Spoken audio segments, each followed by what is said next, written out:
சீரரா செல்வம் போல் சேர்கவே என் ஆசான் வீரராகவர்க்கு புகழ். அகலகில்லேன் இறையுமென்ற அலர்மேல் மங்கை உரை மார்பா, நிகரில் புகழாய் உலகம் ஒன்றுடையாய் என்னை ஆழ்வானே, நிகரில் அமரர் மணிக்கணங்கள் விரும்பும் திருவேங்கடத்தானே, புகழொன்றில்லா அடியேன் உன் அடிக்கீழ் அமர்ந்து புகுந்தேனே. இன்றைய உபயதாரருக்கு நன்றி கூறி திருவெள்ளக்குளம் என்ற தலைப்பிலே பேச இருக்கிறேன். திருவெள்ளக்குளம் ஒரு திவ்யதேசம், ஸ்ரீ வைஷ்ணவ பாடல் பெற்ற திவ்யதேசம். இந்த ஊருக்கு திவ்யதேசம் என்ற அந்தஸ்தை கொடுத்தவர் திருமங்கை ஆழ்வார். அவர்தான் இதை பாடியிருக்கார். இந்த திருவெள்ளக்குளத்துக்கு அண்ணன் கோவில்னு ஒரு பேர். பாமர மக்கள் இதை அண்ணன் கோவில்னு சொல்கிறாங்க. காரணம் என்ன அப்படின்னா, இதில் முதல் பாசுரத்தில் அண்ணா அடியேன் இடரை களையாயேன்றார். பெருமாளை அண்ணான்னு கூப்பிடுறார் ஆழ்வார். அதனால் இதுக்கு அண்ணன் கோவில்னு பேர். இந்த அண்ணன் கோவில் என்ற திருவெள்ளக்குளம் சீர்காழி ஸ்டேஷன்லேருந்து, சீர்காழி ரயில்வே ஸ்டேஷன்லேருந்து தென்கிழக்கே ஒரு 10-12 கிலோமீட்டர் தூரத்தில் இருக்குது. மைல் கணக்கில் சொன்னால் ஒரு 7 மைல் சொல்லலாம். மூலவருக்கு ஸ்ரீனிவாசன், கண்ணன், நாராயணன், அண்ணன் பெருமாள் என்று பல பேர் உண்டு. இது எல்லாமே இந்த 10 பாசுரங்களில் திருமங்கை ஆழ்வார் கொடுக்குற பேர் தான். நின்ற திருக்கோலம் கிழக்கே திருமுக மண்டலம். தாயார் அலர்மேல் மங்கை தாயார். உற்சவர் பத்மாவதி. பூவார் திருமகள். பூவார் திருமகள்னு ஒரு வாசகம் இவர் பாசுரங்களே வருது. தீர்த்தம் திருவெள்ளக்குளம், அங்கே இருக்கிற குளத்துக்கு திருவெள்ளக்குளம்னு பேர். விமானம் தத்வத்யோதக விமானம். பிரத்யக்ஷம் ருத்ரருக்கும் ஸ்வேதராஜனுக்கும். என்ன சிறப்புகள் அப்படின்னா, இது திருநாங்கூர் திருப்பதி 11இல் 1. சீர்காழி பக்கத்தில் திருநாங்கூர் என்ற பெயரிலே 11 திவ்யதேசம் இருக்குது. அந்த 11 திருநாங்கூர் திவ்யதேசங்களில் இது ஒன்று. இந்த 11 திருநாங்கூர் திவ்யதேசமும் திருமங்கை ஆழ்வாருடைய ஏரியா. இந்த வட்டாரத்தில் தான் அவர் அதிகமாக சஞ்சாரம் பண்ணார். அவர் அவதாரம் எல்லாம் இங்கே தான். இதில் வருத்தத்துக்குரிய விஷயம் என்னென்னா, இந்த 11 திருநாங்கூருக்கும் சேவார்த்திகள் அதிகம் போகிறதில்லை. இந்த தை அமாவாசையை ஒட்டி ஒரு உற்சவம் வரும். 11 கருட சேவை, 11 திவ்யதேச கருடனும் அங்கே எழுந்தருளும்போது கூட்டம் இருக்கும். எஞ்சிய நாள்களிலே பக்தர்கள் அதிகம் போகிறதில்லை. எந்த அளவுக்குன்னா, சில இடங்களில் 2 கோயிலுக்கு ஒரு அர்ச்சகர், நீங்கள் போய் கூட்டிகிட்டு வரணும் அர்ச்சகரை. இது ஒரு விதமான அறியாமைன்னு தான் நான் சொல்கிறேன். பெருமாள்னு சொன்னால் நமக்கெல்லாம் திருப்பதி பெருமாள் தான் பெருமாள். இங்கே இருந்து மெனக்கெட்டு மலை ஏறி சூட்கேஸ் நிறையா பணத்தை எடுத்துகிட்டு போய் உண்டியலில் கொட்டுவாங்க. மற்ற பெருமாள்லாம் பெருமாள் இல்லை. எல்லா பெருமாளுக்கும் சமமான மகிமை உண்டு. சொல்லப்போனால் திருமங்கை ஆழ்வாருக்கு பிரத்யட்சமாக பலன் கொடுத்த பெருமாள்லாம் இங்கே தான் இருக்கா. அதனால் நான் போனபோது ரொம்ப வருந்தத்தக்க சூழ்நிலை. இங்கே இருக்கிற அர்ச்சகர்கள்லாம் அவ்வளோ செழிப்பாக இல்லை, கஷ்டப்பட்டுட்டு தான் இருக்கா. இப்போ நாம் சப்போர்ட் பண்ணலைன்னா வேறு யார் சப்போர்ட் பண்ணுவா? எல்லாம் போகணும். இந்த கோவில்களில் தீப கைங்கரியம் ஒழுங்காக நடக்கிறதா, நைவேத்தியம் ஒழுங்காக நடக்கிறதா, கோயில் கைங்கரியம் செழிப்பாக நடக்கிறதா, அதெல்லாம் பார்க்கணும். ஆழ்வார் பாடல் பெற்ற ஒரு திவ்ய தேசத்தில் சேவார்த்திகள் அதிகம் போகிறதில்லை, கைங்கரியங்கள் அவ்வளோ சிறப்பாக நடக்கிறது இல்லைன்னா அந்த பாவத்துக்கு நாம் தான் காரணம். அந்த பாவத்தில் நமக்கும் பங்கு உண்டு. அதனால் இங்கெல்லாம் போகணும்.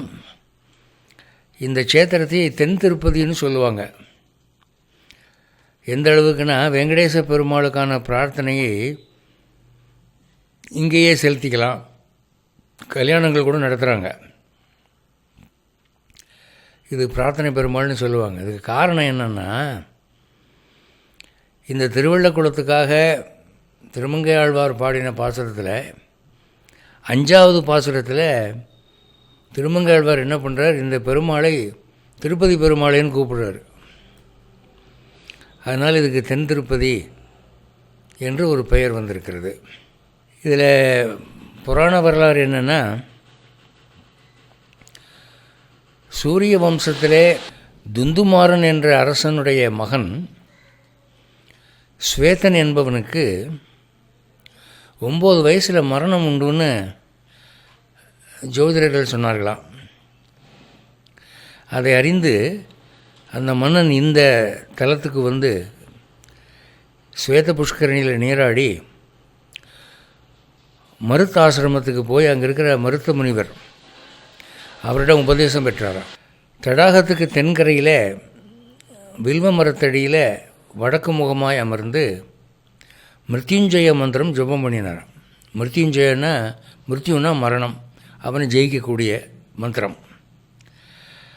அப்படி ஜபித்த போது பகவான் பிரத்யட்சமாகி அரசகுமாரனை மார்க்கண்டேயனைப் போல தீர்காயுசு அடைய கிடவா என்று வரம் கொடுத்ததாக ஸ்தல புராணம். அதனால் ஆயுள் ஆரோக்கியம் யாருக்காவது பிரச்சனைன்னா இங்கே போகலாம். இங்கே தான் வந்து குமுதவல்லி தாயார் ஒரு வைத்தியராலே கண்டெடுக்கப்பட்டு வளர்க்கப்பட்டார். அதாவது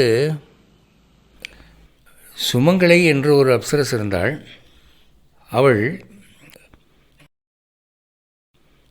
கபிலாச்சாரியருடைய சீடர்களில் ஒருவரை தோற்றம் குறித்து பரிகாசம் பண்ண கபிலாச்சாரியார் அவளை மனுஷியாகும்படி சபித்தார். அவள் தன் தோழிகளோடு இங்கே குளத்திலே குமுதமலர் பறிக்க வரும்போது அந்த சாபத்தின் விளைவாக இவள் மட்டும் தங்கிவிட்டாள். இப்போது மனுஷ ரூபத்திலே அவளுக்கு திருமாமகள் என்று ஒரு பெயராயிற்று. குமுதமலர் பறிப்பதற்காக அவள் வந்தாள். இந்த குமுதவல்லி தாயார் தான் வந்து திருமங்கை ஆழ்வார் மணந்து கொண்டார். இந்த கோவிலில் குமுதவல்லி எழுந்தருளி இருக்கிறார். திருமங்கை ஆழ்வார் 10 பாசுரங்களாலே மங்களாசாசனம் பண்ணியிருக்கார். அதனால் இது திவ்யதேச அந்தஸ்தை பெறுகிறது. இந்த 10 பாசுரங்களும் எப்படி அமைஞ்சிருக்கு அப்படின்னு சொன்னால், நான் வந்து ஒரு ஆபத்தில் மாட்டிக்கிட்டு இருக்கேன், என்னை காப்பாற்று அப்படின்னு சொல்லி திருமங்கை ஆழ்வார் பெருமாள்கிட்ட முறையிடுறதாக அமைஞ்சிருக்கு. இந்த முதல் பாசுரமே அடியேன் இடரை களையாயேன்றார், என் துன்பத்தை போக்கு அப்படின்றார். இப்போது இதுக்கு வியாக்கியானம் பண்ணியிருக்கிற பெரியவாச்சான் பிள்ளையும் பின்னாலே அதை அனுவர்த்தித்து உரை செய்த மற்ற ஆச்சாரியர்களும் இவர் இடர் துன்பம்னு சொல்கிறது இந்த மாயையை தான், இந்த பவசாகரத்திலிருந்து என்னை காப்பாற்றி எனக்கு மோட்சம் கொடுன்னு கேட்குறார் அப்படின்னு தான் அர்த்தம் பண்ணியிருக்காங்க. ஆனால் இதை உலகியல் கண்ணோட்டத்திலையும் சொல்லக்கூடிய ஒரு பழக்கம் ஸ்ரீ வைஷ்ணவ சம்பிரதாயத்தில் இருக்குது. அடியனுடைய ஞானாசிரியர் ரொம்ப துன்பங்கள் நேரும்போது, அண்ணா அடியே நிடரை களையாயேன்னு சொல்லி இந்த பாசுரத்தை அந்த துன்பத்தை நீக்கிறதுக்காக கூட சொல்லிக்கலாம். அந்த மாதிரி என்னுடைய குடும்பத்தில் அப்படிலாம் கேள்விப்பட்டிருக்கேன், நானும் சொல்லி பலன் அடைஞ்சிருக்கேன் அப்படின்னு சொல்லுவார். என்னென்னா, பெருமாள் ஆத்ம விமோச்சனத்துக்கு மட்டும்தான் உதவுவார்னு இல்லை. இப்போ பெருமாள் துருவனுக்கு பதவி கொடுத்தார், இருக்கிறதுலையே பெரிய போஸ்ட்டு, பிரம்மாவுடைய பதவியை விட ஒரு ஹையர் போஸ்ட் கொடுத்தார். அது உலகில் பலன்தான். கஜேந்திரனுடைய உயிரை காப்பாற்றினார், திரௌபதிக்கு மானத்தை காப்பாற்றினார். திரௌபதிக்கு ஒரு சோதனை வந்தபோது, துர்வாச முனிவர் வந்தபோது சாப்பாடு கொடுத்துருக்கார். காக்காசுரனுக்கு உயிர் பிச்சை கொடுத்துருக்கார். பஞ்சபாண்டவர்களுக்கு யுத்தத்தில் வெற்றியை கொடுத்துருக்கார். ராமாவதாரத்தில் விபீஷணனுக்கு பதவி கொடுத்துருக்கார், ராஜ்யம் கொடுத்துருக்கார். சுக்ரீவனுக்கு எதிரியை போக்கி கொடுத்துருக்கார். பகவானுடைய அவதாரங்களிலே பகவான் எல்லா விதமான நன்மையும் தான் செஞ்சுருக்கார். வெறும் மோட்சம் மட்டும்தான் கொடுப்பார் பெருமாள் அப்படின்னு பெருமாளுக்கு முத்திரை குத்தி ஒரு சின்ன வட்டத்துக்குள்ளே பெருமாள் அடைக்கிறாங்க. இதனாலேயே வைஷ்ணவத்துக்கு ஒரு ப்ராப்ளம் இல்லாமல் போச்சு. மோட்சம் கொடுக்குற சாமி, மற்ற எதுவும் கொடுக்காது அப்படிங்கிற மாதிரி ஒரு பிரசித்தி ஏற்படுத்திட்டாங்க. அப்படி ஒன்றும் இல்லை.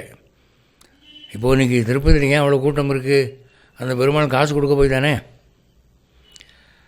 அதனால தான் அவருக்கு ஸ்ரீனிவாசன், திருமகளை மார்பிலே கொண்டவன், பேரில் ஸ்ரீ திரு இருக்கக்கூடிய ஒரு பெருமாள். இப்போ பெருமாளை உலகியல் நோக்கத்துக்காக வேண்டி அந்த பலன் எனக்கு கிடைக்கலன்னு ஒரு குற்றச்சாட்டு எங்கேயும் இல்லை. பல வீடுகளில், பல பிஸ்னஸ் சென்டர்ஸில் நாங்கள் பெருமாள் அருளால் தான் எங்களுக்கு பணம் வந்தது, துன்பம் போனது, குழந்தை பிறந்ததுன்னெலாம் சொல்கிறாங்க, கேட்குறோம் இல்லையா? அதனால் துன்பம் போக்குவதற்கு உரிய ஒரு பெருமாளை இவரை சொல்லலாம். ஒரு நெருக்கடி வருது, ஒரு நம்மால் ஜெயிக்க முடியாத ஒரு நெருக்கடி வருது, ஒரு ரவுடி பயிலால் கஷ்டம், ஒரு பணக்காரனால் கஷ்டம், பெரிய பதவியில் இருக்கிறவனால கஷ்டம், அப்படிங்கிறபோது இந்த 10 பாசுரங்களை சொல்லிக்கலாம், உங்களுக்கு அந்த ப்ராப்ளம் சால்வ் ஆகிடும். அதனால் இந்த பாசுரங்கள் நமக்கு இன்றைக்கி உலகியல் வாழ்க்கையில் ரொம்ப அத்தியாவசியமான பாசுரங்கள். முதல் பாசுரம் பாருங்கள். கண்ணார் கடல் போல் திருமேனி கரியாய். கண்ணார்னா அகன்று பறந்த பெரிய இடமுள்ள கடல் போன்ற திருமேனி கரியாய். உன்னுடைய உடம்பு கடல் வண்ணன். கரியாயினா கிருஷ்ணன், கண்ணன் என்று சொல்லலாம். நன்னார் முனை வென்றி கொள்வார் மண்ணு நாங்கூர். நன்னார் முனை வென்றி கொள்வார் அப்படின்னா, நன்னார்னா எதிரிகள். எதிரிகளோடு போர் முனையிலே மோதும்போது புறமுதுகிட்டு ஓடாமல் வெற்றியே கொள்ளக்கூடியவர் இருக்கக்கூடிய திருநாங்கூர் அப்படின்னு பெரியவாச்சான் பிள்ளை அர்த்தம் பண்ணியிருக்கார். அப்போது இங்கே வீரம் செழிப்பாயிருந்த ஒரு காலம். திருமங்கை ஆழ்வார் ஒரு அரசனாக இருந்தார். அவருக்கு போரில் நாட்டம். அதனால் முதல் பாசுரத்தில் முதல் சிறப்பாக இந்த திருவள்ளக்குளம் பெருமாளுக்கு அவர் என்ன அடைமொழி கொடுக்குறாருன்னா, போரிலே வெற்றி கொடுக்கிறவர், ஒரு மோதலிலே வெற்றி கொடுக்கிறவர் அப்படின்னு அவருங்க சர்டிஃபை பண்ணுறார். நன்னார் முனை வென்றி கொள்வார் மண்ணு நாங்கூர். ஒரு கோர்ட்டில் ஒரு கேஸ் நடக்குது, ஒரு தடிப்பைய ரவுடி பையலோடு நமக்கு மோதல் நடக்குது அப்படின்னா இந்த பெருமாள் உங்களுக்கு வெற்றி கொடுப்பார். ஏன்னா இந்த ஊரில் இருக்கிறவங்க எல்லாருமே புறமுதுகிட்டு ஓடாதவர்கள். நன்னார் முனை வென்றி கொள்வார் மண்ணு நாங்கூர் என்று சொல்கிறார். நான் சொன்னேன் நாங்கூர்னு ஏன் சொல்கிறாருன்னா, இந்த திருவள்ளக்குளங்கிறது 11 திருநாங்கூரில் ஒன்று. திண்ணாறு மதில் சூழ் திருவள்ளக்குளத்துள், திண்மையான கோட்டை சுவர் உள்ள திருவள்ளக்குளம். ஒரு காலத்தில் இவர் திருமங்கையாழ்வார் பாடின போது அது ஒரு பெரிய ஊராக இருந்திருக்கு. இன்றைக்கி போனீங்கன்னா கோட்டை சுவரையும் காணா, அரசனையும் காணா, யுத்த வீரர்களையும் காணா. இன்றைக்கி நிலைமை வேறு. இந்த பாடல் பாடப்பட்ட காலத்திலே அப்படி இருந்திருக்கு. இப்போ ஒன்றும் இல்லை, இன்றைக்கி எடுத்துக்கோங்க, ஒரு மதுரையோ ஒரு சென்னையோ ஒரு கோயம்புத்தூரோ ஒரு 50 வருஷத்துக்குள்ளே எவ்வளோ மாறி போகுது. ஒரு 40 வருஷத்துக்கு முன்னால் பெங்களூர் எப்படி இருந்தது நான் அங்கே படிச்சுக்கிட்டு இருந்த காலத்தில், இப்போ போய் பார்த்தா மேப்பே மாறி இருக்கு. மதுரையும் அப்படி தான், பல இடங்களில் மாறி போச்சு. அப்போது காலத்தின் மாற்றத்திலே ஊரினுடைய அமைப்புகள் மாறிவிடுகின்றன. இவர் வர்ணித்த காலத்தில் பெரிய பெரிய கோட்டைகள் இருந்திருக்கு. திண்ணாறு மதில் சூழ் திருவள்ளக்குளத்திலே, இதை கோயில் சுவரைத்தான் குறிக்கும் அப்படின்னு சொல்கிறவங்களும் உண்டு, இருக்கட்டும்.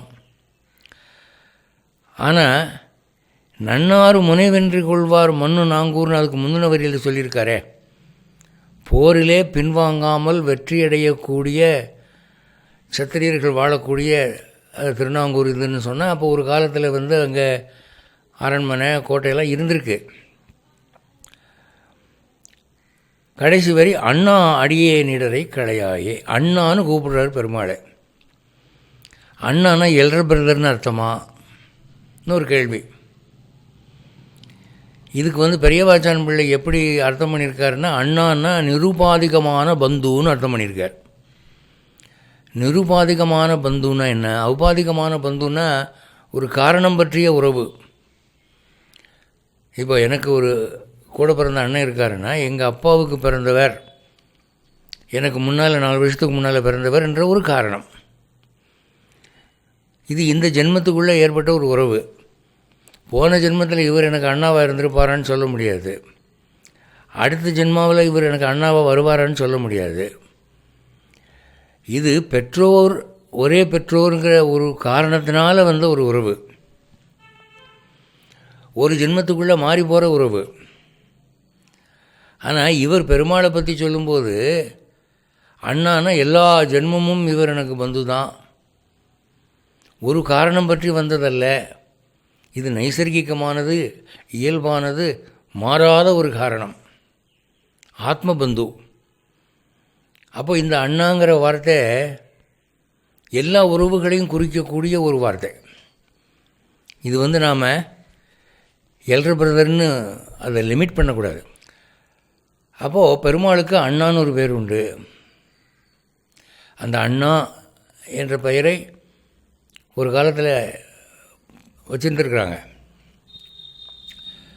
அண்ணா அடியேன் இடரை களையாயே, உன்னுடைய பக்தனாகி என்னுடைய இந்த நெருக்கடியை தீர்ப்பாயாக அப்படின்னு ஆரம்பிக்கிறார்.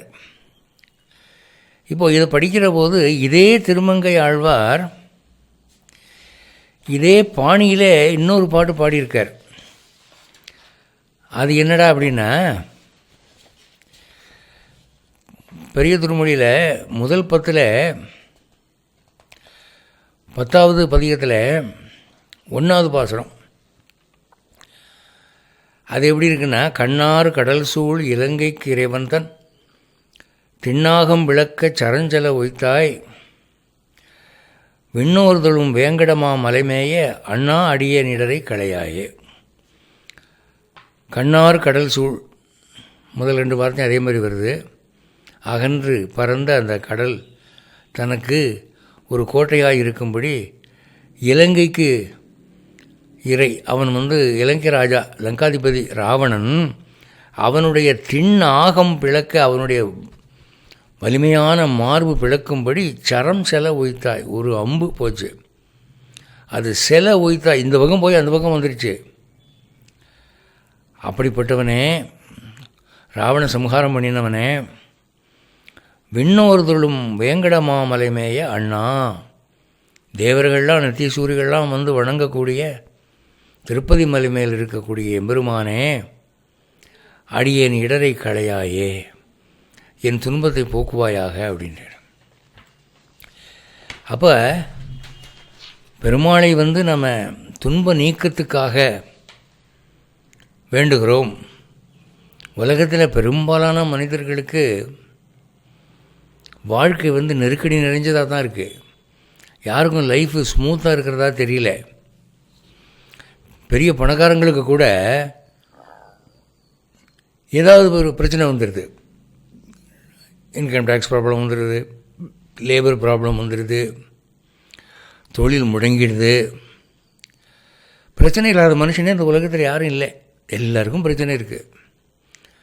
பெரிய பதவியில் இருக்கிறவனுக்கும் பிரச்சனை இருக்குது, கோடிக்கணக்கில் பணம் வச்சுருக்கிறவனுக்கும் பிரச்சனை இருக்குது, ஏழைக்கும் பிரச்சனை இருக்குது. உடல் பிரச்சனை, உறவு பிரச்சனை, மனப்பிரச்சனை, பணப்பிரச்சனை, பக்கத்து வீட்டுக்காரன் பிரச்சனை, எதிர் வீட்டுக்காரன் பிரச்சனை, கணவன் மனைவிக்குள்ள பிரச்சனை, எல்லாருக்கும் ஏதாவது ஒரு ப்ராப்ளம் இருக்குது. அதனால் அந்த துன்பத்திலிருந்து என்னை காப்பாற்றணும்னு கேட்க வேண்டிய அவசியமில்லாத மனுஷனே இந்த உலகத்தில் இல்லை. அதனால் இந்த 10 பாசுரமும் அப்ளிகபிள் டு எவ்ரிபடி. எல்லாருக்கும் இந்த பாசுரங்கள் தேவை தான். அப்போ என்னுடைய கஷ்டத்திலிருந்து என்னை காப்பாற்று, அடியேன் இடரை களையாயே அப்படின்னு கேட்குறார். இப்போ திருமங்கை ஆழ்வார் ஸ்ரீரங்கத்தில் கோயில் கட்டினார்ல, கோயிலுக்கு முதல் சுவர் கட்டினார், கோவிலை விஸ்தீர்ணம் பண்ணார். கையில் தம்படி காசு இல்லாமலே அவர் பாட்டுக்கு கொத்தனார் வர சொல்லிடுவார், சித்தாளை வர சொல்லிடுவார், செங்கல் இறங்கிடும், கருங்கல் இறங்கிடும், சுண்ணாம்பெல்லாம் இறங்கிடும். நாள் முடிகிறதுக்குள்ளே அவருக்கு பணம் வேணும். அது ஸ்மால் ஸ்கேல் இல்லை, பெரிய லார்ஜ் ஸ்கேல் பட்ஜெட்டு. பெருமாளை நம்பி தான் அவர் வேலையை ஆரம்பிப்பார். அப்போது சூரிய அஸ்தமன சமயத்தில் பெருமாள்கிட்ட தான் போய் காசு கணிப்பார். எனக்கு பேங்க் அவர் தான், வைத்தமா நிதி. அது எட்டர்னல் ட்ரெஷர் பேங்க் சர்வீஸ். அங்கே போய் காசு அப்படி நிற்பார். இவருக்காக பெருமாள் காவிரி ஆத்தங்கரைக்கு வான்னு சொல்லி வர சொல்லி அங்கே சாக்கு நிறையா மண்ணை வச்சு மண்ணை அள்ளி அள்ளி கொட்டி அதை பொண்ணாக்கி கொடுத்துருக்காருல. இவருக்கு முதல்ல அவ்வளோ நம்பிக்கை இருந்திருக்கு. நீங்கள் பெருமாள் மண்ணை பொண்ணாக்குனது பெருசு இல்லை. பெருமாள் மகிமைக்கு இன்னும் செய்யலாம். மண்ணு கூட இல்லாமல் வெறும் பொண்ணு உருவாக்க முடியும். அது பெருசு இல்லை. பிறகு என்ன பெருசு அப்படின்னா, கையில் தம்படி காசு இல்லாமல் ஒரு வேலையை ஆரம்பிக்கலாம். நமக்கு பணம் தேவை ஏற்படுற போது பெருமாள் பணம் கொடுப்பாரு அப்படின்னு நம்பினார். பார்த்திங்களா திருமங்கை ஆழ்வார். அந்த நம்பிக்கை தான் பெருசு. அங்கே தான் அவர் ஆழ்வார் ஆகிறார். திருமங்கை ஆழ்வார் கத்தி எடுத்தார், சண்டை போட்டார், குத்துனார், அது பண்ணார், இது பண்ணார், கொள்ளையடித்தார், திருடினார். இவரை போய் ஆழ்வார்ன்றீங்க அப்படி இப்படின்னு சொல்கிறாங்கல்ல. திருமங்கை ஆழ்வார் மேலே எவ்வளோ குற்றச்சாட்டு இருக்குது. சிலர் அவருடைய ஜாதியை சொல்லி கூட அவரும் பெரியாழ்வாரும் சமமா அப்படின்னு கேள்வி கேட்குறவங்களாம் இருக்காங்க நாட்டில். ஆனால் இந்த நம்பிக்கை, நமக்கு பெருமாள் பணம் கொடுப்பார் அப்படிங்கிற நம்பிக்கை. இப்போ நமக்கெல்லாம் இருக்கிற கஷ்டம், ஏகப்பட்ட கஷ்டம். அதில் பிரதான கஷ்டம் என்னடான்னா பண கஷ்டம்தான். பெரும்பாலான மக்களுக்கு பணப்பிரச்சனை தான் வருது. லட்சக்கணக்கில் பணம் போட்டு சினிமா எடுக்கிறவங்களுக்கு கூட பணப்பிரச்சனை இருக்குது.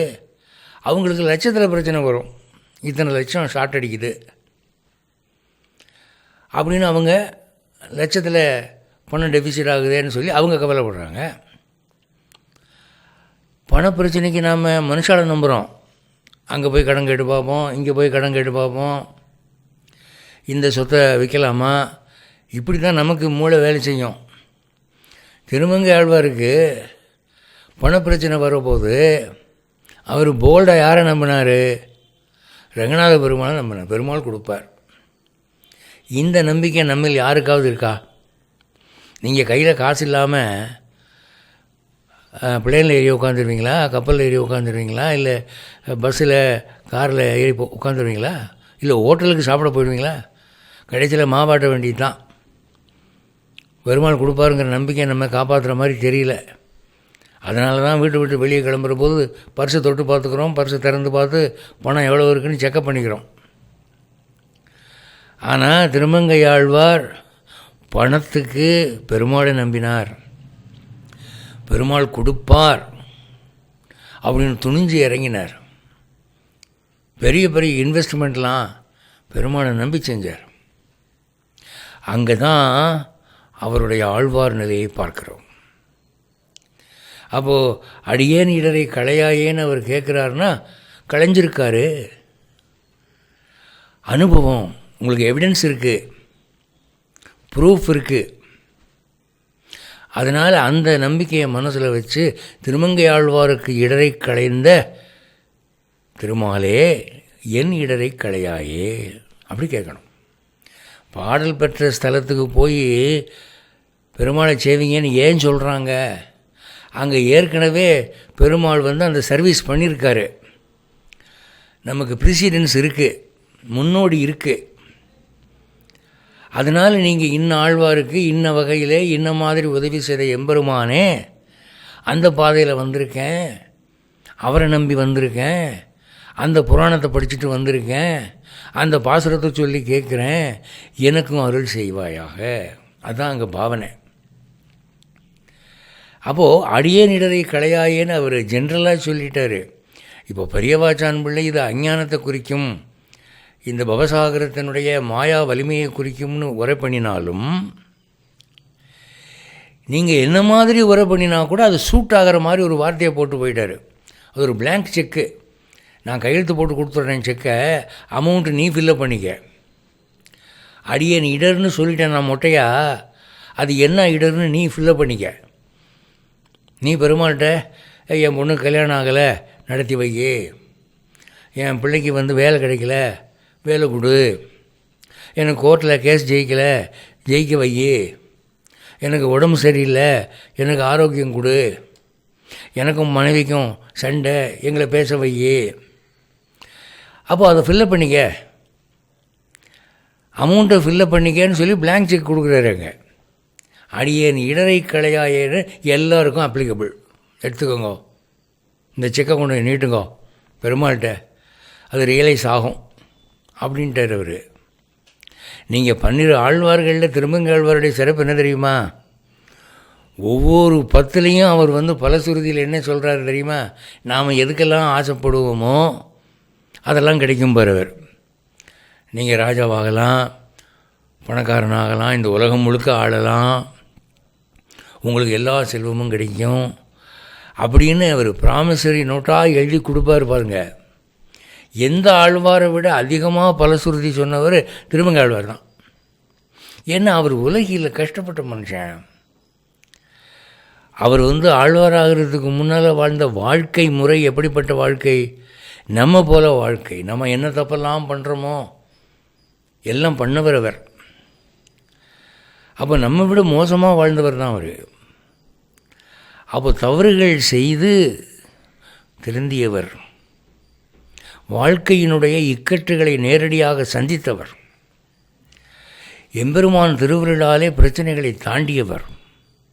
அப்போ நமக்கு ரொம்ப அணுக்கமாக இருக்கக்கூடிய ஆழ்வார் அவர் தான், ப்ராப்ளம் சால்வர் அவர் தான். அதை தான் இதில் பார்க்குறோம். அடுத்த பாசுரம் பாருங்கள். கொந்தார் துளவ மலர் கொண்டு அணிவானே, கொத்து கொத்தாக துளசி மலர் மாலை அணியக்கூடியவர்.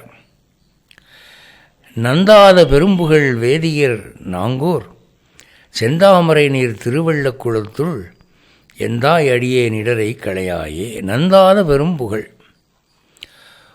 அங்கே இருக்கிற வேதியர்கள், வேதங்கற்ற அந்தணர்கள் குறையாத பெரும்புகளுடையவர்கள். அதாவது லோகாயுதமாக போனாங்க, தப்பு பண்ணினாங்க, அவங்க யாகம் பண்ணி தப்பாக போச்சு அப்படிங்கிற ஒரு பழிச்சொல் வராத நந்தாத பெரும்புகள் வேதியர் நாங்கூர் செந்தாமரை நீர் திருவள்ளக்குளத்துள்.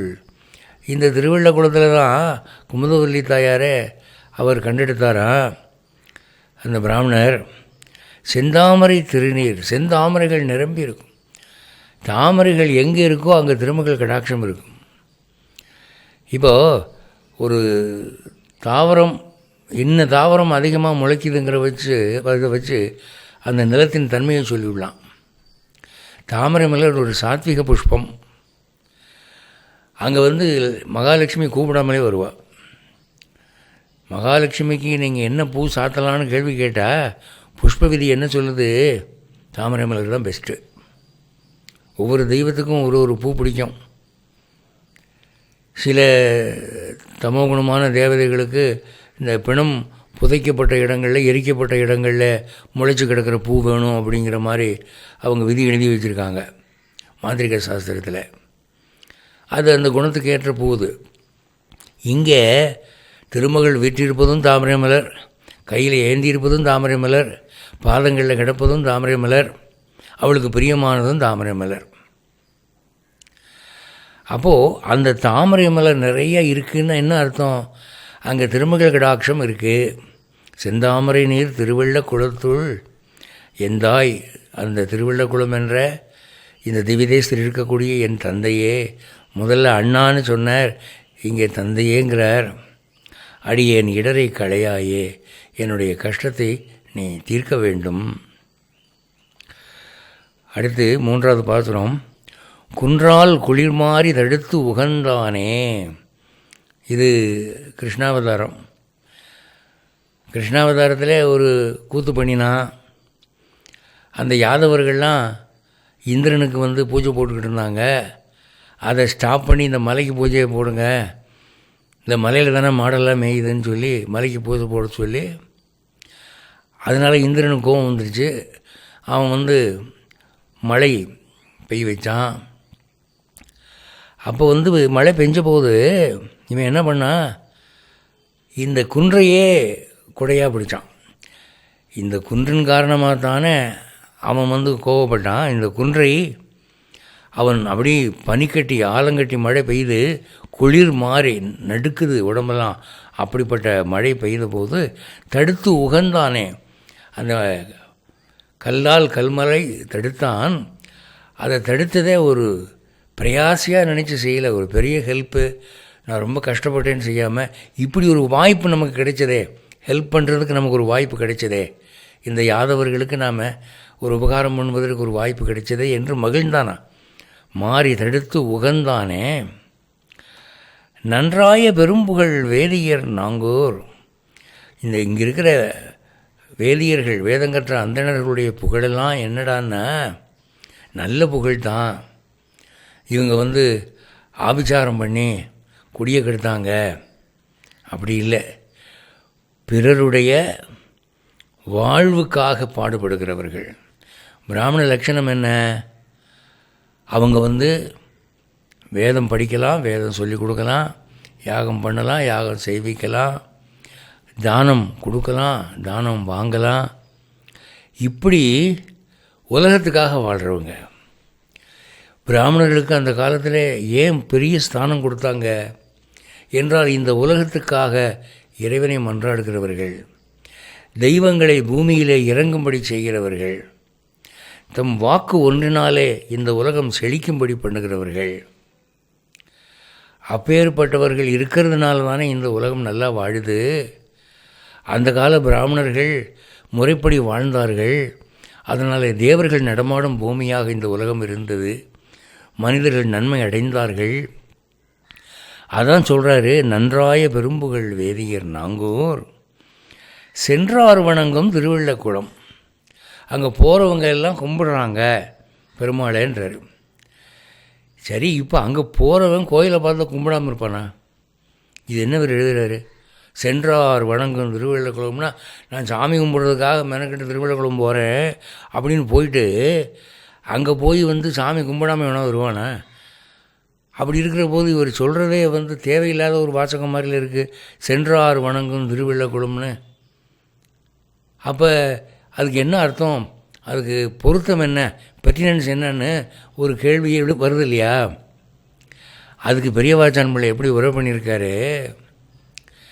கிருஷ்ணாவதாரத்தை பிடிச்சி வம்புக்களுக்கிறாரு. என்னடான்னா, கிருஷ்ணன் துரியோதனனை பார்க்க வர்றான். எதுக்காக? பாண்டவர்களுக்கு சாதகமாக பேசுகிறதுக்கு வர்றான். கிருஷ்ணன் வர்றான்னு தெரிஞ்ச உடனே துரியோதனன் என்ன பண்ணிட்டான், கிருஷ்ணன் மேலே உள்ள கோபம், அவன் நமக்கும் மைத்துனன் தான், அவங்களுக்கும் மைத்துனன் தான், அவன் அந்த கட்சியில் சேர்ந்துட்டான் இல்லையா, அதனால் கடுப்பவனுக்கு. அதனால் என்ன சொல்லிட்டான், ராஜ்யசபையில் இருக்கிறவங்கெல்லாம் பார்த்து, ஏய் கிருஷ்ணன் உள்ள நுழையிற போது ஒரு ரூபாயை எந்திரிச்சு மரியாதை கூட செலுத்தக்கூடாது, எல்லாம் உட்காந்தபடி இருக்கணாமா, ஒருத்தராவது எந்திரிச்சிங்க எனக்கு பொல்லாத கோபம் வரும் அப்படின்னு சொல்லிவிட்டான். அவன் வந்தால் எல்லாம் இருக்குமா உட்காந்துருங்க, no respect, he deserves no respect, nobody should get up அப்படின்னு சொல்லிட்டான். என்ன ஆச்சுடான்னா, கிருஷ்ணர் ராஜ்யசபைக்குள்ளே வந்த உடனே அவன் தட்டா போட்டான்னு எந்திரிச்சு நின்று மரியாதை செலுத்துகிறான். ஏண்டானா அவனவனுடைய ஜீவாத்மாவுக்குள்ளே இருக்கிற அந்தராத்மா அவன் தானே. ஆத்மாவை வாழ்விக்கக்கூடிய அந்தராத்மா வரும்போது இந்த ஆத்மாவால் வணங்காமல் இருக்க முடியுமா? அதுக்கு அவர் பெரியவாச்சான் பிள்ளை சொல்கிறாரு, ஒரு உதாரணம் சொல்கிறாரு. மரத்திலிருந்து உதிர்ந்த காய்ந்த சருகுகள்லாம் ஒரு தடவை ஒரு கான்ஃபரன்ஸ் போட்டுச்சான். என்ன அப்படின்னா, இன்டர்நேஷ்னல் ட்ரை லீஃப் கான்ஃபரன்ஸ், அகில உலக காய்ந்த சருகுகள் மாநாடு. அந்த மாநாட்டுடைய நோக்கம் என்ன அப்படின்னா, இந்த காற்றானது காய்ந்து போன இலைகளாகிய நம்மை பலமாக காற்றடித்து நாலாபுறமும் சிதறடிக்கிறது. எனவே இந்த காற்று நமக்கு விரோதி, இந்த காற்றுக்கு ஒரு பாடம் புகட்ட வேண்டும். அதனால் அடுத்த முறை பலமாக புயல் காற்று அடிக்கிற போது யாரும் இருக்கிற இடத்த விட்டு அசையக்கூடாது, எல்லாம் அப்படியே ஸ்டாண்டிங்காக இருங்க, அப்போ இந்த காற்றுக்கு சரியான மூக்கறுப்பாயிடும்னு ஒரு தீர்மானம் கொண்டு வந்தாங்களாம். அப்போ எல்லா சருக்குகளும் அதை சைன் பண்ணி அந்த பில் பாஸ் பண்ணிட்டாங்க. இனிமேல் காற்றடிச்சா நம்ம யாரும் நகரக்கூடாதுன்ட்டு. இந்த தீர்மானம் பாஸ் பண்ண கொஞ்ச நேரத்தில் பலத்த புயல் காற்று அடிச்சுதான். அடித்தா என்னடானா, இந்த தீர்மானம் கொண்டு வந்த அந்த தலைமை சருகு தான் முதல்ல பறந்துச்சு. ஏண்டானா புயல் காற்றை எதிர்க்கக்கூடிய வலிமை உள்ள சருகு எங்காவது உண்டா? இப்படி தீர்மானம் பாஸ் பண்ணலாமா? அது நடக்குமா? அப்போ சருகுகள் கூடி காற்றுக்கு பறக்க மாட்டோம் என்று ஒரு தீர்மானம் கொண்டு வந்தால் அது எப்படி தோல்வியாய் போகுமோ, அதுபோல கிருஷ்ணன் ராஜ்யசபைக்கு உள்ளே நுழையும் போது யாரும் எழுந்து வணக்கம் செலுத்தக்கூடாது என்று ஒரு தீர்மானம் கொண்டு வந்தார்கள். அவனோ புயல் காற்று, இவர்களோ சருகுகள் எழுந்து நின்றார்கள், வணங்கி விழுந்தார்கள், விழுந்தார்கள். இப்படி ஆகிப்போச்சு. துரியோதனனுக்கு பெரிய அவமானம். என்னடா ஒருத்தரும் நம்ம சொன்னபடி கேட்க மாட்டேங்கிறானே, அவனே உருண்டு போய் விழுகிறாங்க கிருஷ்ணங்காலில். அப்படி ஒரு பர்சனாலிட்டி அவன் ஒரு டிவைன் பர்சனாலிட்டி. அவனுடைய பர்சனாலிட்டி ஈக்குவலான ஒரு ஆளுமை யாருக்கும் இல்லை. தேவர்களை ஜன்னிச்சுரம் கண்டது போல பிதற்றுவார்களாம் அவனுடைய சௌந்தரியத்தை புகழும்போது. அப்படிப்பட்டவனை இந்த கோயிலுக்கு போக வேண்டாம், வணங்க வேண்டாம்ங்கிற நோக்கத்தில் சும்மா வேறு காரியமாக அந்த ஊருக்கு போகிறவங்க கூட, சும்மா என் மாமனை பார்க்க போகிறேன், என் மச்சனனை பார்க்க போகிறேன்னு அந்த ஊருக்கு போனவங்க கூட அந்த கோவிலினுடைய தாக்கத்தினாலே அந்த ரேடியேஷன் என்ன பண்ணுமா, அந்த கோவிலுக்கு போக வைக்குமா. மாமனை பார்க்குறதுக்கு முன்னாடி அந்த கோவிலுக்கு போகணும்னு நம்மளுக்கு மனசுக்கு தோணுமா. போய் கோயிலுக்குள்ளே நுழைஞ்சா அந்த பெருமாளை பார்த்தோன்னே நெடுஞ்சாங்கடையாக விழுந்து கும்பிட்டு எந்திரிக்கவே மாட்டான். அப்படி ஒரு மேக்னெட்டிக் ரேடியேஷன் அங்கே இயங்குதியா. அதனால் சாமி கும்பிடணும்னு நினச்சி போகிறவனும் கும்பிடுவான், அந்த சாமி நினைப்பே இல்லாமல் போனவனும் கும்பிடுவான். அப்படிப்பட்ட கோயில் அது. அப்படிங்கிற அர்த்தத்தில் தான் திருமங்கையாழ்வார் அதை எழுதுகிறாரு. சென்றார் வணங்கும் திருவள்ளக்குளம் என்று பெரிய வாச்சாம்பிள்ளை உரை பண்ணியிருக்காரு. பெரிய வாச்சாம்பிள்ளை உரை படிக்கணும் சார். நீங்கள்லாம் சும்மா யாரோ எழுதின நாவல் வெட்டி கதையெல்லாம் படிச்சுட்டு உட்காந்துருக்குறீங்க. இந்த பெரிய வாச்சாம்பிள்ளை உரையில் என்ன மதிநுட்பம் இருக்குது, அந்த ஸ்டைல் எப்படி இருக்குது, அந்த ஸ்டைல் ஆஃப் ரைட்டிங் எப்படி போகுது. தமிழ் வளர்க்குறேன் அப்படின்னு சொல்லிட்டு என்னென்னமோ தீசிஸ் பண்ணுறாங்களே, இந்த பெரியவாச்சான் பிள்ளையுடைய தமிழ் நடையும் அந்த அறிவு ஆழமும் வெளிவரும்படியான ஒரு ஆய்வுரை, ஒரு பிஹெச்டி யாராவது பண்ணுறாங்களா? பெரியவாச்சான் பிள்ளையுடைய வியாக்கியானத்தினுடைய பெருமையை முழுக்க கொண்டு வந்துட முடியுமா? வியாக்கியான சக்கரவர்த்தின்னு பேர் வாங்கின ஆள் இல்லை. பெரியவாச்சான் பிள்ளையை பற்றி சொல்லும்போது அவர் ஒரு பாட்டுக்கு உரை எழுதிட்டா வேறு எவனும் அதுக்கு மேலே உரை எழுத முடியாது. ஏண்டானா அந்த சோழியன் கடித்து துப்புன கரும்பில் சக்கை தாங்க இருக்கும். ஏற்கனவே ஒருத்தன் கரும்பை கடித்து துப்பிட்டான், அந்த சக்கையை எடுத்து கடித்தா என்ன வரும்? அதில் ஒன்றும் வராது. அது மாதிரி ஒரு பாட்டுக்கு உரை எழுதினார்னா பெரியவாச்சான் பிள்ளை நாலாபுறமும் அதை பார்த்து என்னென்ன ஆழமான பொருள் அதில் கண்டெடுக்க முடியுமோ அதை எடுத்துருவாரியா அப்படின்னு சொல்லுவாங்க. இந்த சென்றார் வணங்கும் திருவள்ளக்குளம்ங்கிற வரியை மட்டும் ஒரு தமிழ் எம்ஏகிட்ட கொடுங்க. இதெல்லாம் சொல்லாதீங்க, சொல்லாமல் இதுக்கு நீங்கள் அர்த்தம் பண்ணுங்கன்னு சொல்லி கேளுங்க. அவர் என்ன செய்வார்? என்னங்க சென்றார் வணங்கும் திருவள்ளக்குளம், அங்கே தான் சொல்லியிருக்குல்ல, திருவள்ளக்குளம் யார் போகிறாங்களோ அவங்கெல்லாம் பெருமாளை கும்பிடுவாங்கன்னு சொல்லியிருக்கு. இதுக்கு அர்த்தம் தெரியாதா? இதுக்கு டிக்ஷனரி வேணுமா இல்லை நான் வேணுமா அப்படின்னு அவர் கேட்பார். ஆனால் இப்படி ஒரு அர்த்தம் இருக்குது அப்படின்னு பெரியவாச்சான் பிள்ளை எடுத்து புட்டு வைக்கிறார்ல, அதை படித்தா மெய் செலுத்து போகுதில்ல. என்ன உரை, என்ன ஆழம்! சில சமயத்தில் பாசுரத்தை விட ஒரே நல்லா இருக்கப்பா அப்படின்னு சொல்கிறாப்புல இருக்குது.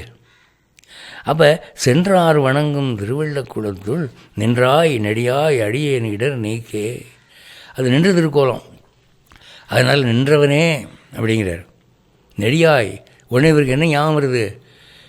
திருவிக்கிரமாவதாரம் எடுத்தானே உயரமாக, அந்த ஞாபகம் வருது. நெடியாய் அடியேன் இடர் நீக்கே என்றார். அடுத்து 4வது பாசுரம்.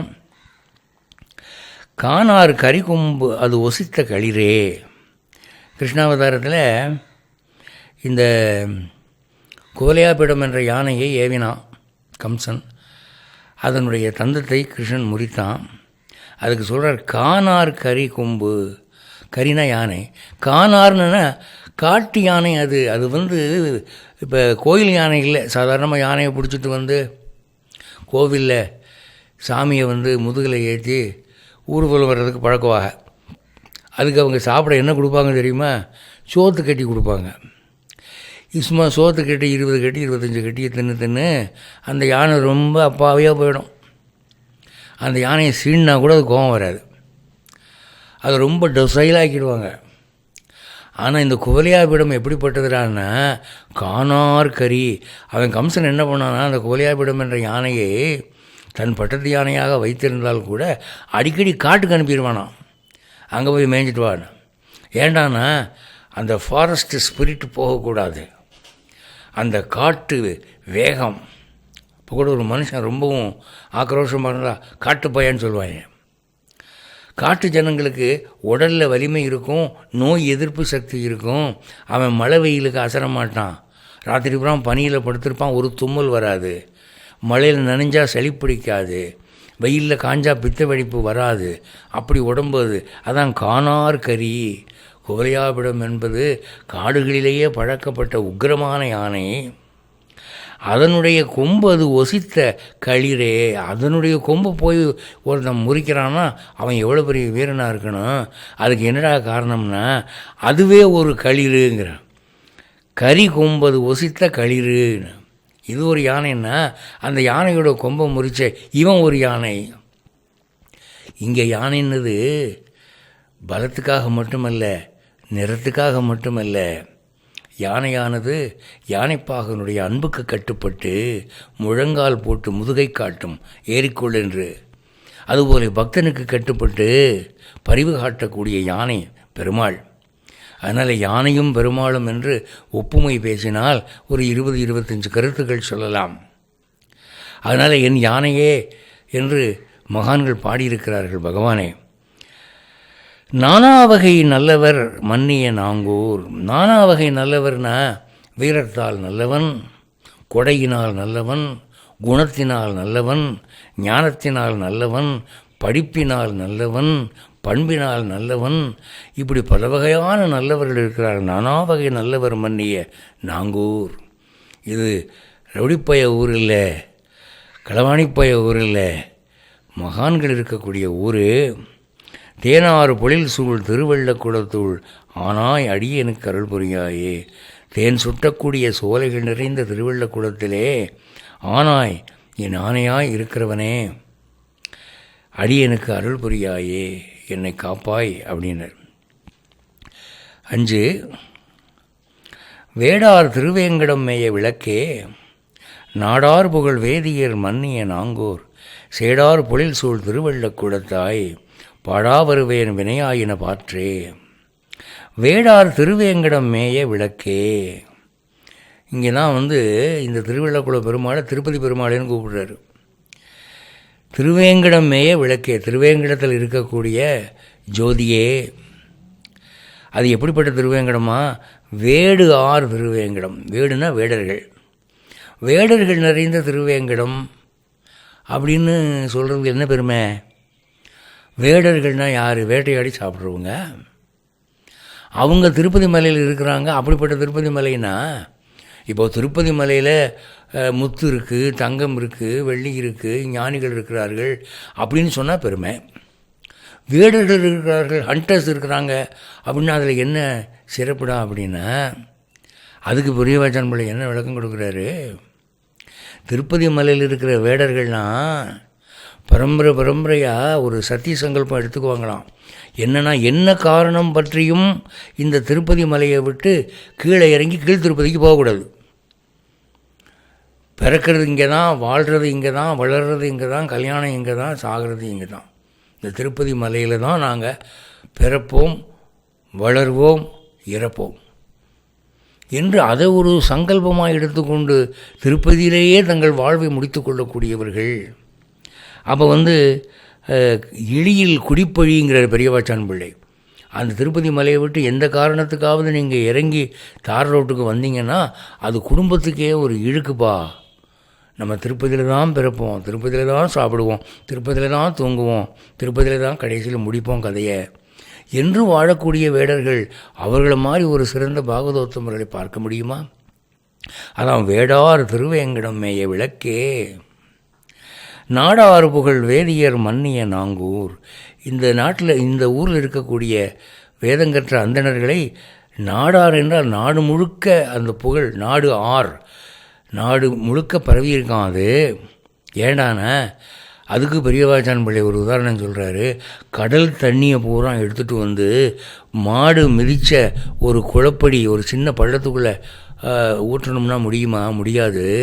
அது மாதிரி இவர்களுடைய புகழ் இந்த ஊருக்குள்ளே மட்டும் அடங்காது, அது எங்கும் பரவி இருக்கும். திருவள்ளக்குளத்து வேதியரா என்று எல்லாரும் மூக்கிலே விரல் வைப்பார்கள். அவர்கள் தெய்வ சாநித்தியத்தை அவ்வளவு சுலபமாக கொண்டு வரக்கூடியவர்கள். நான் நாடார் புகழ் வேதியர் மன்னிய நாங்கோர், சேடார் பொழில் சூழ் திருவள்ளக்குளத்தாய். சேடுனா தளிர் இலைகள், தளிர் இலைகள் நிறைந்திருக்கிற பொழில் சோலைகள். அதாவது புதுசாக இலை வருதுன்னா அங்கே ரொம்ப செழிப்பு இருக்குது, மண்வளம், நிலவளம், நீர்வளம் இருக்கிறதுனால தளிர்கள் அதிகமாக வருது. சேடார் பொழில் சூழ் திருவள்ளக்குளத்தாய், பாடா வருவேன் வினையாயின பாற்றே. உன் புகழ் பாடிக்கொண்டு வருகிறேன். என்னுடைய தீவினைகள் எல்லாவற்றையும் பாற்று நீ ஓட்டு இல்லாமல் ஆக்கு. அடுத்து 6வது பாசுரம். கல்லால் கடலை அணைகட்டி உகந்தாய், நல்லார் பலர் வேதியர் மன்னிய நாங்கூர், செல்வா திருவள்ளக்குளத்து உறைவானே, எல்லா இடரும் கெடுமாறு அருளாயே. கல்லால் கடலை அணைகட்டி உகந்தாய். இங்கே பெரியவாச்சான் பிள்ளை சொல்கிறார், இவன் பாலம் கட்டினான். ராமாவதாரம் இது. ராமாவதாரத்தில் இந்தியாவிலேருந்து இலங்கைக்கு பாலம் கட்டினா ராமன். கல்லால் கட்டினான்னா போட்டிருக்கு.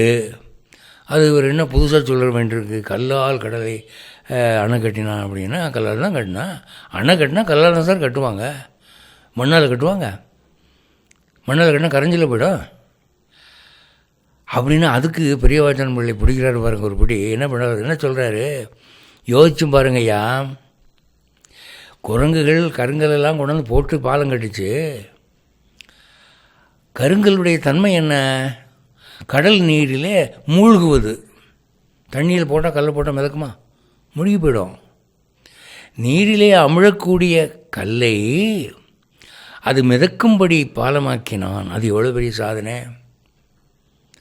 ஒரு காற்றடித்த பலூன் மிதப்பது போலே கருங்கற்கள் மிதக்கும்படி அவன் பாலம் கட்டினான். ஏண்டானா சமுத்திரராஜன் இருக்கானே, அவன் அடித்து அடியில் அவன் ஒரே அந்த காலில் விழுந்து, நீங்கள் சும்மா பேருக்கு இந்த வானரங்களை வச்சு கல்லை போடுங்க, அந்த கற்கள் விலகாதபடி பிரியாதபடி நான் பார்த்துக்கிறேன், அவை மிதக்கும்படி நான் பார்த்துக்கிறேன், நீங்கள் பாலம் கட்டி போகலாம். அப்போது வாட்டர் பிரின்சிபலே அங்கே ஒர்க் பண்ணலை. நீரின் தன்மை கல்லை அமிழ்த்துவது, அந்த பிரின்சிபலே அங்கே தோற்று போச்சு. அப்படி தோற்கும்படி ராமன் பண்ணினான். சமுத்திரராஜன் அடித்த அடியில் அவன் அந்த ஒரு கான்ட்ராக்டுக்கு வந்துட்டான். இப்போ அக்னி பகவான் என் மேலே கை வச்சா உங்களுக்கு சுடாதுன்னு சொல்கிற மாதிரி. அது தண்ணீரினுடைய நேச்சர் என்ன, கனமான பொருளை போட்டால் டென்சிட்டி காரணமாக அது உள்ளே விட்டுரும். அப்போ dense object, a stone goes down deep into water, அது டைவ் ஆகிடும். அந்த வாட்டர் பிரின்சிபலையே தோக்கடித்து மாற்றினா கல்லால் கடலை அணை கட்டி உகந்தாய். அப்போது இவர்களுக்கெல்லாம் ஒரு பெரிய நன்மை நான் செய்தேன், இங்கேருந்து இலங்கைக்கு போகிறதுக்கு ஒரு பாலம் கட்டி கொடுத்தேன் என்று உகந்தான், மகிழ்ந்தான். நல்லார் பலர் வேதியர் மன்னிய நாங்கூர். நல்லார் பலர் வேதியர்னா பிறர் நன்மைக்காகவே வாழ்கிற அந்தணர்கள். அவர்கள் மந்திரம் சொல்கிறதும் மற்றவங்களுக்காக தான், யாகம் பண்ணுறதும் மற்றவங்களுக்காக தான், தான் சம்பாதிக்கிறதுக்காக இல்லை. எனக்கு யாகம் பண்ணுறேன் இவ்வளோ காசு கொடுங்கன்னு அடித்து கேட்க மாட்டாங்க. இவங்களாக கொடுத்தா வாங்கிக்குவாங்க. என்கிட்ட காசு இல்லை சாமின்னா பரவாயில்ல, இலவசமாக பண்ணுறேன் என்று சொல்லக்கூடியவர்கள். தன் நன்மைக்காக யாகங்கள் செய்து கொள்ள மாட்டார்கள். வேத மந்திரங்களை தன் நன்மைக்காக சொல்ல மாட்டார்கள். என்ன பண்ணுவாங்க? சர்வே ஜனாக சுக்கினோ பவந்து, இந்த உலகம் செழிக்கட்டும், அறம் வாழ்க, வாழ்க, அந்தனர் வாழ்க, இந்த அகிலம் வாழ்க, எல்லோரும் நல்லா இருங்க, எல்லோரும் நல்லா இருங்க. பிறருக்காக வாழ்கிறவர்கள், பிறரை வாழ்த்தியே பழகினவர்கள், அப்படிப்பட்ட வேதியர்கள். அவர்கள் இருக்கக்கூடிய அந்த ஊர் செல்வா திருவள்ள குளத்து உறைவானே, செல்வத்தின் இருப்பிடமே. நீயே திருப்பதி பெருமாள் இங்கே கூப்பிட்டார், அப்போ திருப்பதி பெருமாள் அங்கே இறங்கிட்டார். அப்போது நீ செல்வன், திருவள்ளக்குளத்து உறைவானே, எல்லா இடரும் கெடுமாறு அருள்வாயே அப்படிங்கிற. எல்லா இடர்னா என்ன? கர்மாவில் பல வகை சொல்லுவாங்க. சஞ்சித கர்மா, பிராரப்த கர்மா, ஆகாமிய கர்மா, வந்தது, வரப்போகிறது, இனி பலிக்க போகிறது, நான் 7 ஜென்மத்துக்கு முன்னால் பண்ணது, 3 ஜென்மத்துக்கு முன்னால் பண்ணது, இனி வரப்போகிறது, நடந்துக்கிட்டு இருக்கிறது, பலிக்க போகிறது, எல்லா கர்மாவும் போகணும். ஆண்டாள் சொல்கிறாள்ல, தீயினில் தூசாகும் அப்படின்னு, வந்தது வராதது எல்லாமே போகும். அது மாதிரி எல்லா இடரும் கெடுமாறு அருளாயே. அப்படி தான் ஒரு ராஜாவுடைய மகனுக்கு அங்கே வரப்போகிற மரணத்தை நிப்பாட்டினாருன்னு நான் முதல்ல சொன்னேன். அடுத்து 7, கோலால் நிறைமைத்த எங் கோவலர் கோவே, நாளாகிய வேதியர் மன்னிய நாங்கூர், சேலார் வயல் சூழ் திருவள்ளக்குளத்துள் மாலே என வல்வினை தீர்த்தருளாயே. கோலால் நிறைமைத்த எங் கோவலர் கோவே. கோலால் நிறைமைத்தனா, கோல்னா குச்சி. இவன் மாடு மேய்க்கிற போது, ஆணிரை மேய்க்கிற போது கம்புனால் மேய்ச்சானா. ஆமாம், மாடு மேய்க்கிறவன் கம்பை வச்சு தான் மேய்ப்பான். இதில் என்ன பெரிய அதிசயம் இருக்குது? மற்றவங்களாம் துப்பாக்கி வச்சா மேய்க்கிறான், மாடு மேய்க்கிறவன்லாம் எல்லோரும் கையில் கம்பு வச்சு தான் சார் மேய்க்கிறான்.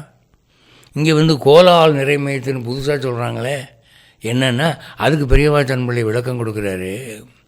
கொஞ்சம் நினச்சி பாருங்கள் சார், இந்த மாடு மேய்ச்ச கிருஷ்ணன் யார்? அவன் எந்த ஊர்? ஸ்ரீவைகுண்டம். ஸ்ரீவைகுண்டத்தில் அவனுடைய தோற்றம் எப்படி இருக்கும்? அவனுடைய ரேங்க் என்ன? அவனுடைய பேரஃபெர்னலியா என்ன? அவனுடைய ஜூரிடிக்ஷன் என்ன? இந்த கையில் சக்கரம், இந்த கையில் சங்கு, ஒரு கையில் கதை, ஒரு கையில் தாமரைப்பூ, உடம்பு பூரா ஒரே தங்க ஆபரண மயம். நித்திய சூரிகளெல்லாம் சூழ்ந்து பல்லாண்டு பாடுவார்கள். அவனை வணங்காதவர் யாரும் இல்லை. அப்படிப்பட்ட அந்தஸ்து உள்ளவன் இங்கே பக்தர் அன்புக்கு கட்டுப்பட்டு மாடு மேய்க்கிற கம்பை பிடிச்சிருக்கான். ஐயா, அவன் சக்கரத்தை பிடிக்கலை, சங்கை பிடிக்கலை, கத்தியை பிடிக்கலை, மாடு மேய்க்கிற கம்பை பிடிச்சிருக்கான். 4 பேர் பார்த்தா இவன் மாடு மேய்க்கிறவன்னு சொல்லுவாங்களேன்னா சொல்லட்டும், எனக்கு அதுதான் வேணும்.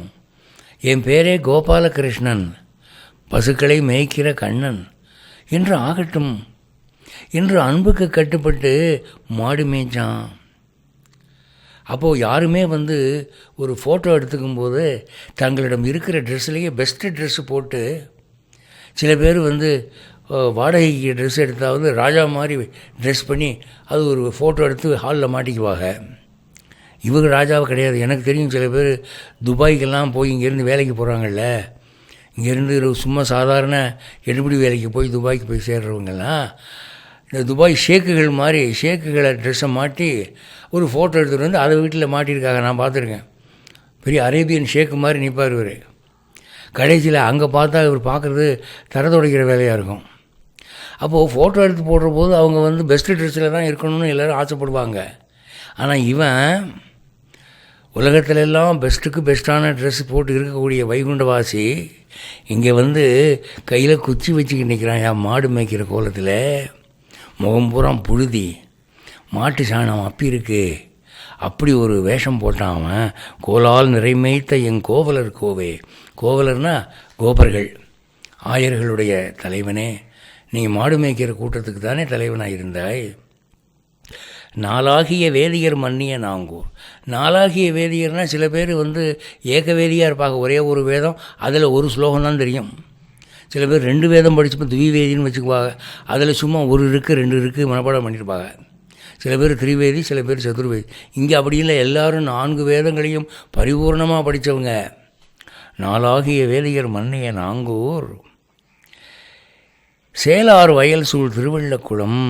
சேல்னா ஒரு வகை மீன், சேல் மீன். அந்த மீன் எங்கே இருக்குண்டானா தண்ணீர் நிறைய இது இருக்கிற இடத்துல தான் அந்த மீன் இருக்கும். சேலார் வயல் சூழ் திருவள்ளக்குளம். அங்கே இருக்கிற வயல் பூரா நன்சை, எப்போ பார்த்தாலும் தண்ணி இருக்கும். தண்ணி பஞ்சமே கிடையாது. மோட்ரு போட்டோம், கிணறு தோண்டினோம், அல்லது வெடிமருந்து வச்சு பாறையை தூத்து தண்ணிக்காக கஷ்டப்பட்டோம், அதெல்லாம் கிடையாது. தண்ணி குப்பு குப்புன்னு வரக்கூடியது. எந்நேரமும் நீர்ப்பசை ஏறாத வயல். அங்கே சேல் மீன்கள் இருக்கின்றன. சேலார் வயல் சூழ் திருவள்ளக்குளத்துள் மாலே, அனைவரையும் மயக்குகிறவனே, என வல்வினை தீர்த்தருளாயே. என்னுடைய வல்வினை போக மாட்டேங்குது, பரிகாரம் பண்ணாலும் போக மாட்டேங்குது. அந்த ஒரு ஜோசியர் சொன்னார் 27 சனிக்கிழமை விளக்கேத்துன்னு, ஒன்றும் நகர மாட்டேங்குது. இன்னொரு ஜோசியர் சொன்னார் திருப்பதிக்கு 3 தடவை நடந்து போயிட்டு வான்னு. 7 தடவை நடந்து போயிட்டு வந்தேன், ஒன்றும் போகலை. என் வல்வினை அவ்வளவு கொடுமையாக இருக்கு. அப்படிப்பட்ட வல்வினையை தீர்த்தருளாயே, நீ மனசு வச்சா தீர்க்க முடியுமே. அடுத்து 8, வாராகம் அதாகி இம்மண்ணை இடந்தாய். வராகம்ங்கிறது இங்கே நீண்டிருக்கு, வாராகம்னு. இந்த பூமியை காப்பாற்றினான் வராக அவதாரம் எடுத்து. ஏன்னா மனிதர்கள் வாழக்கூடிய பூமி. இந்த பூமாதேவி மேலே ஒரு இரக்கம் அவனுக்கு. ஸ்ரீதேவி பூதேவி என்ற 2 தேவிகளிலே பிரதானமான ஒரு தேவி அவள். வாராகமதாகி இம்மண்ணை இடந்தாய், வராகவதாரம் எடுத்தாய். ஐயோ, நம்ம பன்றியாக காட்சி அளிக்கிறோமே அப்படின்னு அதை இழிவாக நினைக்கல. இந்த பூமி எடுக்கணும், அதுக்கு என்ன உருவம் எடுத்தால் பூமி எடுக்க முடியும்? வராகமா, பரவாயில்ல எடுத்துருவோம், அதுக்கு என்ன என்று வாராகமதாகி இம்மண்ணை இடந்தாய். நாராயணனே, நாராயணன்னா சகல ஆத்மாக்களுக்கும் இருப்பிடமாக இருக்கிறவன், நாரங்களுக்கெல்லாம் அயனமானவன், அதாவது தாயானவன் தந்தையானவன். ஒரு தாயானவள் குழந்தை தூங்குற போது கூட பக்கத்தில் ஒரு கை போட்டு படுத்திருப்பா, அந்த குழந்தைக்கு ஆபத்து வந்துடக்கூடாதேன்னு. அந்த மாதிரி இருக்கிறவன், எங்களையெல்லாம் சிசுவாக உன்னுடைய குழந்தையாக நினைக்கிறவன் நாராயணன். நாராயணனே, நல்ல வேதியர் நாங்கூர் சீரார் பொழில் சூழ் திருவள்ளக்குளத்துள் ஆறாவுமுதே. நல்ல நற்குணமே நிறைந்த அந்தனர் வாழக்கூடிய திருநாங்கூராகிய சீராறு பொழில் சூழ் திருவள்ளக்குளம். அதாவது அங்கே வேண்டாத தாவரமே கிடையாது. இப்போ நீங்கள் ஊருக்கு அவுட்டரில் போய் பார்த்தீங்கன்னா கருவேலை முள் முளைச்சி கிடக்கும், காடாக முளைச்சி கிடக்கும். அந்த கருவேலஞ்செடினால் என்ன பிரயோஜனம்? ஆடு மாடு கூட திங்கிறதுக்கு பயப்படும், முள் குத்தும். அந்த தாவரத்தினால் பிரயோஜனம் இல்லை. ஆனால் திருவள்ளக்குளத்தில் எப்படி இருக்கான்? சீராறு பொழில் சூழ் திருவள்ளக்குளம். எல்லாம் சிறப்பான தேவையான குளிர்ச்சியான மனதுக்கு இனிமையான தாவரங்கள் நிறைந்த சீராறு பொழில் சூழ் திருவள்ளக்குளத்துள் ஆறாவமுதே, ஆறாவமுதுன்னா அப்போதைக்கப்போது ஆறாவமுது, பருகப்பருக தாகத்தை தரும் தண்ணீராய் நீ இருக்கிறாய். ஆறாத, அதாவது திகட்டாத, தெவிட்டாத, ஆவல் தீராத அமுதாய் நீ இருக்கிறாய். அடியிற்கு அருளாயே, எனக்கு அருள் செய்வாயே. அடுத்து 9, பூவார் திருமாமகள் புல்லிய மார்பா. பூவார் திருமாமகள்னா தாமரை மலர் மேலே உட்காந்துருக்கிறாள், நின்றுட்டுருக்கா மகாலட்சுமி. அந்த பூவுக்கே அது மென்மையான பூவு, அது அவளுக்கு கால் குத்து தான். ஐயோ இந்த பூ ரொம்பவும் ஹார்டாக இருக்குது சர்ஃபேஸு அப்படின்னு சொல்லி அதை விட ஒரு மென்மையான சர்ஃபேஸ் வேணும்னு தேடி பார்த்தாலாம். அது என்னடானா பெருமாள் மார்பு. அதனால் தாமரை பூவை விட்டு பெருமாள் மார்பில் போய் அங்கே உட்காந்துட்டாலாம். அப்போ தாமரை பூவை விட அது மென்மையானது. அதான் பூவார் திருமாமகள் புல்லிய மார்பா. இது பெரியவாச்சான் பிள்ளை விளக்கம், நான் சொல்லலை, பெரியவாச்சான் பிள்ளை சொல்கிறாரு. ஏன் இப்படி எழுதுகிறாரு? பூவார் திருமாமகள் புல்லிய மார்பா அப்படின்னா, பூவில் இருக்கக்கூடிய மகாலட்சுமியினால் அணைக்கப்பட்ட மார்புடையவனேன்னு வருது. அதான் உலகத்துக்கு தெரிஞ்ச விஷயமாச்சு. அவன் மார்பில் ஸ்ரீவத்சம் என்ற மச்சம் இருக்குது, அதில் தாமரை பூ இருக்குது, அதில் இவன் உட்காந்துருக்கான்னு. அப்படின்னா அந்த பூவை விட இவன் மார்பு மென்மையானது என்று பூவை விட்டு டிரான்ஸ்ஃபர் ஆகிறா அவன் மார்புக்கு என்பதை காட்டுது இது அப்படின்னு சொல்லி பூவார் திருமாமகள் புல்லிய மார்பா. நாவார் புகழ் வேதியர் மன்னிய நாங்கூர் தேவா அப்படிங்கிறார். அப்போ இங்கே என்ன அப்படின்னு சொன்னால், நாவார் புகழ் என்றால் சில பேர் நேரில் புகழ்வாக, மறைவில் இகழவாக பேசுவாங்க. அப்படி இகழ்வாக பேசுகிற பேச்சு எந்த வேதியருக்கும் அந்த ஊரில் இல்லை. எல்லாரும் நேர்லையும் புகழத்தான் செய்வாங்க, மறைவாகவும் புகழத்தான் செய்வாங்க. அவ்வளவு நல்லவர்கள் அந்த ஊர் வேதியர். நாவார் புகழ் வேதியர் மன்னிய நாங்கூர் தேவா. தேவான ஸ்ரீவைகுண்ட நாயகன். தேவகா என்றால் அவனுடைய பேர். திருவள்ளக்குளத்து உறைவானே ஆவா அடியான் இவன் என்று அருளாயே. ஆவான ஆ ஆ, ஐயோ ஐயோ, ஆஹா, இவன் எங்கே மாட்டிக்கிட்டான்? இவன் இந்த உலகத்தில் மாட்டிக்கிட்டான், இந்த மாயா உலகத்தில் மாட்டிக்கிட்டான், பிரபஞ்சத்தில் போய் மாட்டிக்கிட்டான். ஐயோ இவனை காப்பாற்றணுமே. சேத்துல விழுந்த குழந்தைய சேத்துல குதித்து காப்பாற்றுவாங்களே, அது மாதிரி ஆ ஆ என்று என்னை காக்க வேண்டும். ஆவா அடியான் இவன், இவன் நம்முடைய அடியவனாச்சே, இவனை காக்காமல் விடலாமா என்று காக்க வேண்டும். 10வது பலசுருதி சொல்கிறார். நல்ல அன்புடை வேதியர் மன்னிய நாங்கூர் செல்வன் திருவள்ளக்குளத்து உறைவானே கல்லின் மலிதோள் கலியன் சொன்ன மாலை வல்லறியன வல்லவர் வானவர் தாமே. நல்ல அன்புடை வேதியர் மன்னிய நாங்கூர். அதாவது நீங்கள் மந்திரம் படித்து வேதம் படித்து அந்தனராக இருந்தால் மட்டும் சிறப்பு இல்லைங்க. கஷ்டப்படுறவங்களை பார்த்தா அவங்களுக்கு அன்பு வரணும், கருணை வரணும். அப்படிப்பட்ட வேதியர்கள் இருக்கிறார்கள் திருவள்ளக்குளத்திலே. அவங்களுக்கு ஜாதியினாலே ஆணவம் இல்லை. மற்றவங்களை பார்த்தா ஏழமாக நினைக்க மாட்டாங்க. கஷ்டப்படுறவங்களை பார்த்தா இறக்கப்படுவாங்க. நல்ல அன்பு உடை வேதியர் மன்னிய நாங்கூர் செல்வன், அந்த ஊருக்கே செல்வமாக இருக்கிற இந்த பெருமாள் திருவள்ளக்குளத்து உறைவானை, இந்த பெருமாளை கல்லின் மலிதோள் கலியன், கல்லை போல உறுதியான தோள் புஜபலமுடையவன். திருமங்கையாழ்வாரோட மோதினமை எவனும் ஜெயிச்சதில்லை. ஒரு முறை சமணர்களால் ஏவப்பட்ட 25 வீரர்களை தனியாளாக இருந்து சமாளித்தார் என்று நாம் செவிவெளி செய்தி கேள்விப்படுகிறோம். கல்லின் மலிதோள் கலியன் சொன்ன மாலை, இந்த 10 பாசுரங்களையும் வல்லறியன வல்லவர், அதாவது இந்த 10 பாசுரத்தினை இவங்க எக்ஸ்பர்ட்டு என்று பிறர் சொல்லும்படி எக்ஸ்பர்ட் ஆகிறவர்கள். வல்லர் என வல்லவர், பிறர் வார்த்து இவர்கள் வல்லவர் என்று சொல்லக்கூடிய அளவு இவர்கள் அதை பாராயணம் பண்ணி மனப்பாடம் பண்ணி படித்து தெரிந்தவர்களாக இருந்தால் அவர்கள் வானவர் தாமே. அவர்கள் வைகுண்டத்து நித்திய சூரிகள் ஆவார்கள், நித்திய சூரிகளோடு சேர்ந்து விடுவார்கள்னு வச்சுக்கலாம். இல்லை இந்திராதி வானவர்களில் ஒருத்தர் ஆவார்கள், சொர்க்கவாசி ஆவார்கள்னு வச்சுக்கலாம். அல்லது பூமியிலேயே தேவர்களுக்கு சமமான சுகபோகங்களை அனுபவிப்பார்கள் என்றும் வச்சுக்கலாம். எல்லாத்துக்கும் அது இடம் கொடுக்குது. அப்படி நாம் இஷ்டப்படி நாம் அந்த மாதிரி உலகில் பொருள் வச்சுக்கிட்டோம்னா திருமங்கையாழ்வார் அங்கேருந்து குதித்து டேய் தப்புடா நான் அந்த அர்த்தத்தில் சொல்லலடா அப்படின்னு சொல்ல மாட்டார். அவர் இறக்கப்பட்டவர், இந்த உலகத்தில் நம்மை போல வாழ்ந்தவர், கஷ்டப்பட்டவர். ஓகே பரவாயில்ல, துன்பம் தீர்ந்தால் சரி தான், ப்ராப்ளம் சால்வ் ஆனால் சரி தான் ஐயா, என்ன கஷ்டமாக இருந்தாலும் சொல்லி கேளு, கொடுப்பாரு பெருமாள் அப்படின்னு சொல்லி பலஸ்ருதி சொல்லி தலை கட்டுகிறார். இந்த 10 பாசுரங்களையும் மனப்பாடம் பண்ணிக்கிங்க. 10 முடியலையா, அந்த முதல் பாசுரமாவது அல்லது 2 பாசுரமாவது மனப்பாடம் பண்ணி வச்சுக்கோங்க. அதை பஸ்ஸில் போகிற போது, ரயிலில் போகிற போது, நெருக்கடி வரும்போது சொல்லிக்கங்க. நீங்கள் அமெரிக்காவில் இருந்தாலும் சரி, ஆஸ்திரேலியாவில் இருந்தாலும் சரி, எந்த ஊரில் இருந்தாலும் சரி, இந்த திருவள்ளக்குளத்து பெருமாள் ஓடி உங்களுக்கு அருள் செய்வான் என்பது திருமங்கை ஆழ்வாருடைய வாக்கு என்று கூறி விடைபெறுகிறேன். ஜெய் ஸ்ரீமன் நாராயண்.